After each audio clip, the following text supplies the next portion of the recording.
Praise the Lord. உயிர்த்தெழுதல் வல்லமை என்றால் என்ன என்பதை பார்க்கலாம். இயேசுவின் உயிர்த்தெழுதல் வல்லமை தெய்வீக உயிர் கொடுக்கும் வல்லமையாகும். அதன் மூலம் தேவன் இயேசுவை மருத்துவழ்ந்து எழுப்பினார். அதே வல்லமை தற்போது விசுவாசிகள் வாழ்க்கையில் 3 காரியங்களாக செயல்படுகிறது. முதலாவது, அவருடைய உயிர்த்தெழுதல் பாவமும் மரணம் தோற்கடிக்கப்பட்டது என்பதை நிரூபிப்பதாக 1 கொரிந்தியர் 15:54 சொல்லுகிறது. மரணம் ஜெயமால் விழுங்கப்பட்டது. இயேசு மருத்துவழ்ந்து உயிர்த்தெழுந்தால் இனி ஒரு பொழுதும் மறிக்க மாட்டார்.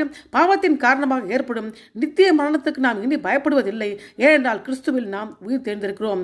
இரண்டாவது, அவருடைய உயிர்த்தெழுதல் வல்லமை புதிய ஜீவனை கொண்டு வருகிறது, நம்மை பலப்படுத்துகிறது என்று ரோமர் 6:4-5 சொல்லுகிறது.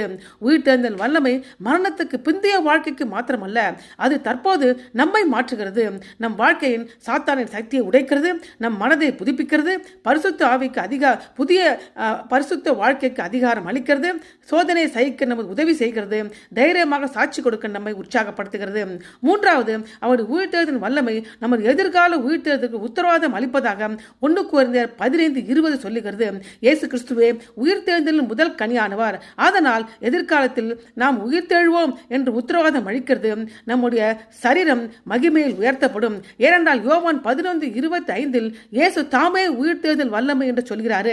நானே உயிர்த்தெழுதலும் ஜீவனமாக இருக்கிறேன், என்னை விசுவாசிக்கிறவன் மரித்தாலும் பிழைப்பான். நாம் அவரோடு ஐக்கியமாகும் போது அவருடைய ஜீவன் நமது ஜீவன் ஆகிறது. ஆகையால் இயேசுவின் உயிர்த்தெழுதல் வல்லமை மரணத்தையும் பாவத்தையும் தோற்கடித்து புதிய ஆவிக்குரிய வாழ்க்கை இப்போது கொண்டு வருகிறது. பரிசுத்த ஆவியால் நம்மை நிரப்புகிறது. நமது எதிர்கால உயிர்த்தெழுதலுக்கு உத்தரவாதம் அளிக்கிறது. தேவனோடு நமது அன்றாட நடை பயணத்தை வாழ்க்கையை பலப்படுத்துகிறது. ஆமென்.